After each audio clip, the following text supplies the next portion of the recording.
Well, there's 19 fences, an extended 3 miles at Presby Park for the novices to tackle. It's, of course, the RSA chase. And here to tackle the ante-post market, I'm joined by Nick Watts and Graham Rodway. So, gentlemen, no matter how we dress this up, this market and the race and everything about it all revolves around the participation of Grand Cru. Nick, you can get 2-1, non-runner, no bet. Would that interest you, or do you think you might even get beat? You could get beat. I mean, weirdly enough, I'm in agreement with his owner, who's 70-30, wants to go for the Gold Cup, and I would go for the Gold Cup with him as well. I think the Gold Cup will be a smaller field. I think you get much safer jumpers in the Gold Cup, so you should get a clear run round. And it'll give them a good idea where they stand, you know, especially with next season in mind. And at the end of the day, he's taking on a dodgy jumper in long run and a 12-year-old in Cato Star. So I think they could well finish in the frame in the Gold Cup, and it would be an exercise worth doing. With next season in mind. This might actually be a tougher race. You might get a bigger field, not so good jumpers, you might get a bit of carnage in there. And this has proven before to be a really, really tough race for novices. You know, it's 3 miles, it's big fences, it's a stiff track. It's a big ask. So Grand Cru, even with the non-runner, no-bet concessions, especially as the owner said 70-30, we're going for the Gold Cup, you know, I'm looking elsewhere. I'm assuming at the moment that he's going for the Gold Cup until I'm told otherwise. And Graham, there's no doubting Grand Cru's class, but do you think the suitability of this race necessarily plays to his strengths, or do you think he could just, as I say, totally outclass the lot of these? I don't think this does play to his strengths, this race. This race is usually a bit of a slog, and it is a very hard race for a novice. He sums it up perfectly, and he has got a lot of class, Grand Cru. So, but it might not matter that the race suits him or not, because there's no doubt about it, he could outclass them and win easily. The one thing that I find funny is I had a lot of letters recently from guys saying, oh, how can you be hyping Grand Cru up for the Gold Cup? Don't you remember Gloria Victis? You know, but this is a different horse. And I know Gloria Victis was a good jumper, but Grand Cru is an excellent jumper. I really do believe that the Gold Cup is well worth a shot. Watsy has got it spot on. There's nothing in that Gold Cup, and it could even be an easier race. I think he'll run the Gold Cup, and I think they're right to run him in the Gold Cup. So then, Nick, we're going to look for some each-way value. And First Lieutenant is a horse you've put up in the RFO at 20-1. Obviously, you've got vested interest in this race now. He's been priced wise, to use the phrase Tom Siegel's putting him up, and he's now a 9-1 shot. Do you still think there's some each-way value around that kind of price? Yeah, I do. Not as much as obviously there once was, but no, I mean, I think the horse has got a lot going for him. He won a really good renewal of the Neptune investments last season, beat Rock on, Ruby and Oscar as well. Both champion hurdle outsiders now. It's fair to say his chasing career hasn't got off to an absolutely perfect start. Had a hiccup in the Drinmore, made a really bad mistake, came back with blood spurting from his mouth where he knocked himself. But put that behind him last time with a really good run, I thought. Behind last instalment. Bearing in mind the mishap that had befell him the time before, I thought it was quite an encouraging run. His jumping was still up to scratch, stayed on well. Mouse Morris is going to leave him alone now until Cheltenham, exactly the same preparation he gave him last year. So he's going to get him ready at home. He's proven last year, Mouse Morris, that you can do that and get him spot on for the day. We know he's going to stay. I think we know he's going to love the good ground, if it is good ground. We're assuming that. So yeah, it's probably still a few points margin in his price. And obviously, if Grand Cru doesn't run, then these prices are going to concertina up even more. So, yeah, very pleased to have got 20-1. Pleased that it's been price-wise, because now it's single figures. But, you know, yeah, out of those in the top half of the market, I think I prefer him over last instalment on good ground. If it's soft, it'd be the other way around. I'd flip them. But good grounds, yeah, First Lieutenant, big player. But Last Instalment has a 4-length lead, and running up towards the finish, it's Last Instalment who's going to win it for Brian O'Connell, Philip Fenton for the Jiggerstown House Stable, who will probably just have a 1-2 as First Lieutenant on the near side of Alley Guard. But is there one now you think at the current prices that attracts you? Yeah, I think Lambro at 25-1 has created a few whispers recently on Twitter and that kind of thing. And it's a really interesting horse, I think, because he won his chasing career so far. He won well at Naas first time out over 2-3. Mullin's really pleased with him, said it's too short a trip because he's a 3-miler, and he'd won over 3 miles over hurdles last season. But then dropped him back to 2 miles for his next start at Naas against Flemenstar. Flemenstar on soft and heavy ground in Ireland this season has been an absolute machine.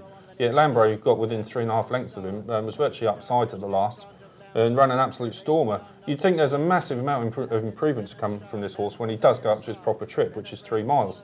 And hence, for that reason, I think it's 25 to 1. And it's a very good price. Not certain yet that Willie Mullins is going to aim him in this direction. You know, he's got Sir de Champs as well, who's a better fancied runner than Lambro. But you can't quibble with that run from Lambro last time against Flemingstone. I think it was excellent effort and good value. Good value at 25 to 1. Willie should watch this for him and maybe agree with me and give Lambro a shot. Yeah, come on, Willie, do the right thing. So that's Lambro at 25 to 1 for Nick there. Have you rewind to 2010 then, Graham, the Albert Bartlett Novice Hurdle? A total shock was on the cards that day in a horse called Berty's Dream, and well, he's 33 to 1. You think a shock could happen again? I think he's the value in the race at this stage. He's not in the same class as some of these, I don't think. But this is a race of unknowns. It stays all day, will definitely be suited by this test. The one thing that I always think about RSA Chase is you want a real seasoned, hardened pro who is a good jumper and stays all day. Not necessarily does the best horse always win the RSA. We've seen it time and time again in the past. Berty's Dream has been switched to Henry de Bromhead this season. No disrespect to his previous trainer, but Henry de Bromhead, proven good trainer of Cheltenham winners. He knows how to get a horse to Cheltenham in top form, and this one has looked rejuvenated on its last 2 starts over fences. Finished second behind a horse called Start Me Up, who I tipped on Sunday. Was absolutely cruising when being brought down on the bend. Might well have won. And then Berty's Dream come out and won nicely last time out. Furles by 24 lengths. And Berty's Dream had previously, on his first start over fences, had run really well behind Jesse's Dream, who finished second in this race. So there's no doubt about it that Berty's Dream, I think, stays well enough, has got the ideal credentials for an RSA. He is going to run, that is the plan. And he's a 33 to 1 chance in a race that I am absolutely convinced will cut up. Okay, so it's 33 to 1 about Berty's Dream. Well, can't go off air without cramping the chances of the rest of them, and we'll just punch them out in a few one-liners there. Nick, winning with the second favourite, Bobsworth. Bobsworth, 3 from 3 at Cheltenham, got a really good chance. I'm not particularly enthused by 5 to 1 at the moment, but yeah, he's got an obvious chance. You can't rule him out. Okay, and Graham, we've got last instalment, the Fort Leaning winner. Yeah, that was probably the best piece of novice form, certainly in Ireland. Very good race, I thought, and I was very impressed with last instalment. 8 to 1, I think, is a fair price about it. If you gave me the choice of backing First Lieutenant at 9s or last instalment at 8s, I'd rather back last instalment. I thought we beat First Lieutenant easily that day, and he's open to further improvement. Joined Together is slightly below him, and he's got really strong form at Cheltenham, a race that is working out really well, where he beat Mossley by 12 lengths. I thought that was a good performance, but Paul Nicholls is not really committing to the race. He's saying that the horse wants more testing ground, and he's not 100% sure of the plans, and that's strange for Paul Nicholls, because he's really good, really good with these stand chasers. He usually knows exactly where he stands. Just get the feeling that maybe he doesn't think Joined Together is quite in the top grade. And he didn't make any show in the Albert Bartlett last season, did he, on good ground? He was pulled up and out with the washing from a long way. Okay, so we're leaving those alone then. Very quickly, Bog Warrior, Nick? Bog Warrior, if it did turn out to be a bog, then I think he's an absolute machine, but it's very unlikely to get like that in Cheltenham these days. Sir de Champs is a horse I love, and if I knew he's going for the race, I'd be very, very keen on him.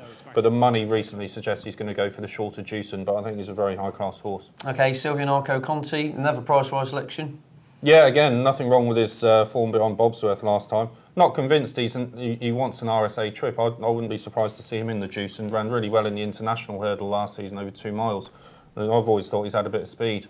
Again, Nicholls not absolute certain he's going to come here, and you know he'd be one to watch definitely around Aintree, I think. But yeah, can't quibble with the Kempton form. Okay, so it's a race of great imponderables then, basically. There's one I've got to throw in at a massive price that he may not run again, which adds to what we've been talking about. But Walk On is 40 to 1. Surely he's a class type, this animal, isn't he? He wouldn't be a 40 to 1 shot if he lines up on the day. No, he wouldn't be. He's a hard horse for me to evaluate. He ran really well first time out last season at Ascot, and then disappointed afterwards. And then he ran really well first time out this season at Exeter. He absolutely thrashed Zanar with Nota Stellator in third. Top class form on soft ground. And then he disappointed last time out at Newbury when well beaten behind Q Card. I'm convinced that weren't his form. I just think he needs a break between his races. He needs a break between his races. He's had problems in the past. And he's not, I don't think he's going to be coming in here fresh because he's got a couple of entries in the next couple of weeks.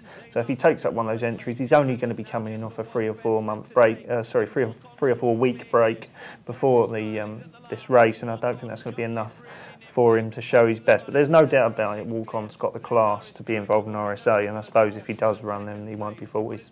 Okay then, so in summary, we've got Lambro for Nick, we've got Berty's Dream for Graham.